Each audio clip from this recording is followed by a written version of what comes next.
আমাদের রাজবাড়ী জেলারবাসীর একটাই দাবি, অতি দ্রুত যেন এখানে দ্বিতীয় পদ্মা সেতুর কাজ স্থাপন করা হয়, তাহলে অনেকটা এখানে দুর্ঘটনা কমবে বলে আমরা আশা করি। তো আমাদের এলাকাবাসী গলন্দর পক্ষ থেকে আমাদের দাবি, এখানে যে দ্বিতীয় পদ্মা সেতুর যে আমরা দাবিটা করেছি, এটা যেন জোরভাবে এটা যেন বাস্তবায়ন করা হয়, এটা আমাদের এলাকা পক্ষ থেকে আমাদের দাবি। যেরকম ওই পদ্মা সেতু গেলে পরে অনেক লোকের রিস্ক কম থাকে, আর এখান থেকে আসলে পরে ধরেন গাড়ি পথে আসলে পরে ফেরি থেকে দুর্ঘটনাটা হওয়ার সম্ভাবনা থাকে। এই পদ্মা সেতু হইলে ভালো হবে, এই দাবি। বিষয়টা হচ্ছে যে আমরা এই পদ্মাপাড়ের মানুষ, রাজবাড়ির মানুষ, আমরা সকাল হলেই কোনো না কোনো একটি এই দৌলতদিয়া পাটুরা কেন্দ্রিক একটি যে কোনো একটি ট্যান্ডেজের ঘটনা আমাদের মাঝে থাকে।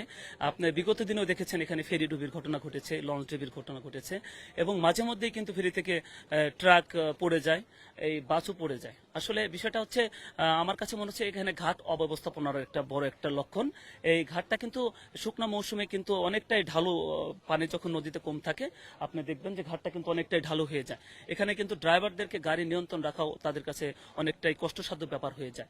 এখানে যদি আপনার একটু এই পল্টন গ্রামের মধ্যে যদি রেলিং সিস্টেম থাকতো, বিটের মতো করে দেওয়া হতো, তাহলে কিন্তু গাড়িটা নিয়ন্ত্রণ এখানে বাধাগ্রস্ত হতো, গাড়িটা ওই টোটালি আপনার নদীতে যাওয়ার সম্ভাবনা কম থাকতো। আর বিশেষ করে আপনি দেখেন যে রেলিংটা সম্ভবত 6 থেকে 8 ইঞ্চি রেলিংটা আছে। যদি রেলিংটা 5 থেকে 7 ফিট দেওয়া হতো তাহলে কিন্তু গাড়িগুলো একটা সাপোর্টিং, এই যে কালকে যে সরাসরি গাড়িটা নদীতে পড়ে গিয়েছে, এই ফেরির পল্টন, এই পল্টন আসলে এটা অনুপযোগী একটা পল্টন। এখানে আধুনিক পল্টন কিন্তু সরকার এখানে দিয়েছে, আপনি ওই পাশে গেলে দেখতে পারবেন ওই পল্টনগুলো সম্পূর্ণ ভাবে পড়ে রয়েছে। ওখানে এখানকার স্থানীয় লোকজন তারা তাদের ব্যক্তিগত কিছু কাজে হয়তো ধান পাট এগুলো শুকানোর কাজে ব্যবহার করে, কিন্তু ওই পল্টনগুলো কিন্তু আধুনিক পল্টন, ওগুলা থাকলেও কিন্তু এই দুর্ঘটনাটা নাও ঘটতে পারতো। আধুনিক পল্টনটা কেন কাজে লাগানো হচ্ছে না? কোটি কোটি টাকার ব্যয় সরকার এখানে আধুনিক পল্টন দিয়েছে, সেই পল্টন কেন এখানে এখনো স্থাপন করা হয়নি, এই বিষয়টা আমাদের কাছে বোধগম্য নয়। এই ব্রিটিশ আমলের পল্টন দিয়ে আসলে ঘাট পরিচালনা করা, এটা আসলেই খুবই একটি কষ্টদায়ক ব্যাপার।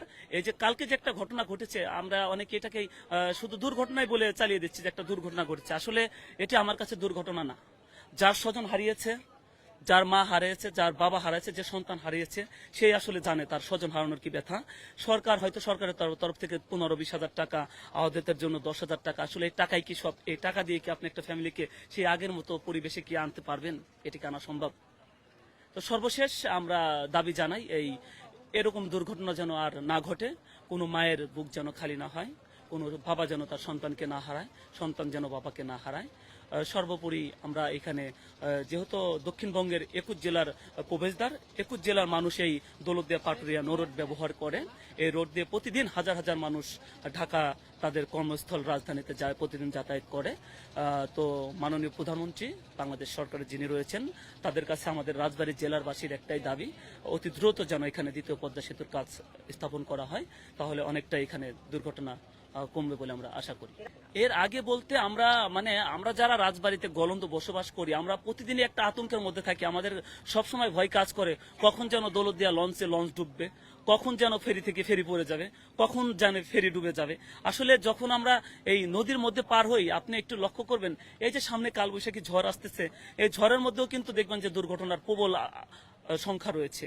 এখানে পূর্ব নির্ধারিত ভাবে কিন্তু এখানে কোনো অ্যালার্ট থাকে না, ওই লঞ্চ যাওয়া যাবে না, কিন্তু এরা যখন দুর্ঘটনা ঘটার পরে কিন্তু তারা লঞ্চ বন্ধ রাখে, তার আগে কিন্তু লঞ্চ বন্ধ করে না। তারা যত সম্ভব পারে যেখান থেকে আমরা বেনিফিটেড অর্জন করব, এখানে আপনি আমি কে মারা গেল, এখানকার যারা সংশ্লিষ্ট রয়েছে তারা এটা তাদের কাছে মুখ্য বিষয় না। তাদের কাছে মুখ্য বিষয় হচ্ছে তারা এখান থেকে কিভাবে অতিরিক্ত অর্থ আদায় করবে, কিভাবে অতিরিক্ত টাকা ইনকাম করবে। আপনার আমার জীবনের মূল্য এখানে তাদের কাছে নেই। যদি আপনার আমার জীবনের মূল্য থাকতো, কালকে কিন্তু এত বড় একটা দুর্ঘটনা আসলে এখানে আমার কাছে বোধগম্য, আমি আমার ভাষায় হারিয়ে ফেলেছি ভাই। আসলে ছোট ছোট বাচ্চা আপনি দেখেছেন কিভাবে বাসটা নদীর মধ্যে পড়ে গেল।